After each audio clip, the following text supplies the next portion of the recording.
এখন বোলিং এর ক্ষেত্রে যদি সামি ভাই আসি, যে আমরা কি প্রপার স্কোয়াডেই আছি কিনা, কিংবা আমাদের বাইরের, যেমন আমরা রিসেন্টলি কিন্তু জিএসএল এ দেখেছি এবার খালেদ আহমেদের পারফরমেন্স, সো ওনাকে ইনক্লুশন কিংবা টোটাল বোলিং লাইন আপনি আপনার প্ল্যান। দেখেন, it's a healthy competition. It's a healthy competition because when you have quantity number of quality players for a certain position, that means your that department is very much up to the mark.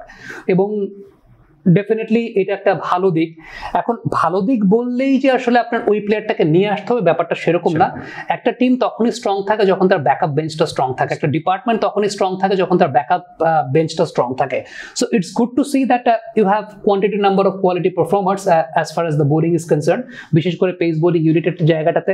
Taskin, he has been the prominent one, Shoriful he is also doing well, Mustafiz best of the best, no doubt about that. এবং world ক্রিকেটের মধ্যে best বোলারদের মধ্যে মুস্তাফিজুর রহমান একজন।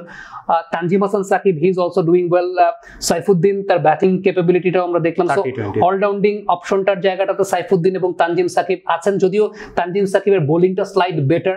আরো একটা ব্যাপার আছে, তানজিম সাকিবকে আপনি কোথায় কিভাবে ইউজ করবেন, নতুন বলে তার এফেক্টিভিটিটা অনেক বেশি। যদিও নতুন বলের বোলিং একটা কম্পিটিশন কিন্তু বাংলাদেশের আছে। শরীফুল, শেখ মেহেদি, তারা দুজন নতুন বলে বোলিং করে থাকেন।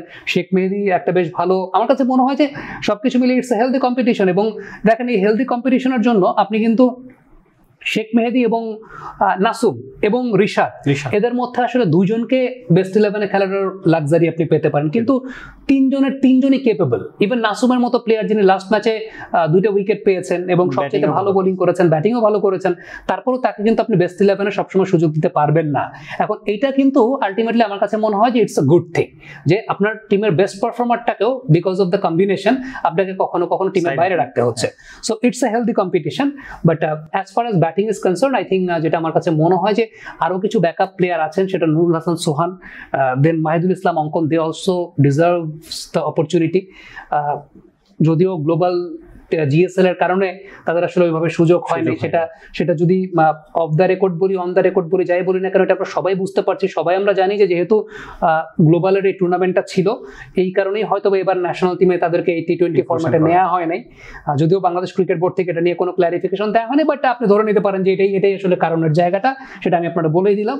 সো সামনে যদি নেদারল্যান্ডসের সঙ্গে সিরিজ হয়, সেই জায়গাটাতে I would love to see both the players taking part for Bangladesh national cricket team, কারণ they have done well on the previous occasions when BPL was on। এবং আমার কাছে যেটা মনে হয় যে মিডল অর্ডারের স্টেবিলিটির জন্য you need to experiment this players. Okay.